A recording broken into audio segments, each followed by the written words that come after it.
دەچن بۆ کۆتا تاقیکردنەوەی وانەکانی ئەم ساڵیان. سۆز یەکێکە لەو قوتابیانەی لە پۆلی شەشی بنەڕەتیە، بەڵام ئەم ساڵ جیاواز لە ساڵانی ڕابردوو قوتابخانەکەیان نۆژەن کراوەتەوە.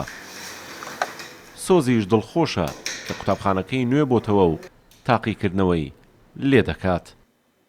کاتێک دیتە ژوورەوە جیاوازە لە ڕۆژانی پێشووتردا، بۆ نمونە سەوزایەکی جوان هەیە، بینیەکی باش هەیە، هەوایەکی پاک و خاوێن هەیە، ئامێری فێنکەرەوە هەیە. ئەگەر زۆر ناڕەحەت بی پەنجەرەکان دەتوانن بکرێتەوە بە شێوازێکی جوان.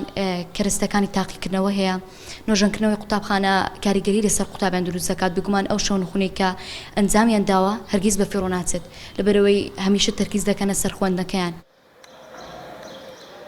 دوایەوەی قوتابخانەکان نۆژەن دەکرێنەوە، فێنکەرەوە بۆ هۆڵەکاندا دەنرێ و بۆ سەلامەتی قوتابیانیش کامێرەی چاودێری و سیستەمی دەنگی گشتی دەبەسرێت، دەبێت ڕەچاوی سەوزایش بکرێت.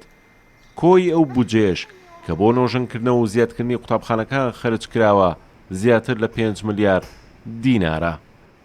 نۆژەنکردنەوەماندانا بوو لە پرۆسەی یەکەم 154 قوتابخانە لە سنووری بەڕێوەبەراتی گشتی پەروەردەی هەولێر نۆژەن کراوەتەوە و 99 ژوور بۆ قوتابیان دروست کراوە کە ئەمەش بووە هۆی ئەوەی کە ژمارەی قوتابیەکان لە پۆڵەکان کەم بکرێتەوە کە سوودێکی باشی گەیان بە قوتابیان کە 203 قوتابخانەی تکە کارەکانی تەکنیکیمان تەواو کردەوە بۆ ئەوەی کاری نۆژەنکردنەوەی بۆ ئەنجام دەدەین بەس لەسەرەوە ڕاوەستاینە کە موافقەی مالیمان بدرێتێ بۆ نۆژەنکردنەوەکە.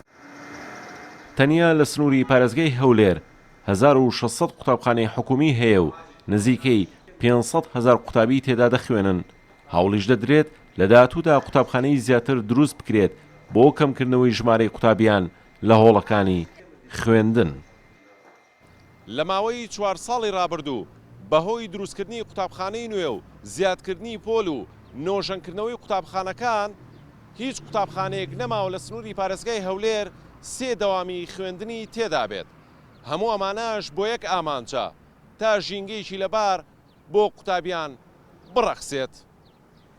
ئازەر فاروق، کوردستان 24 هەولێر.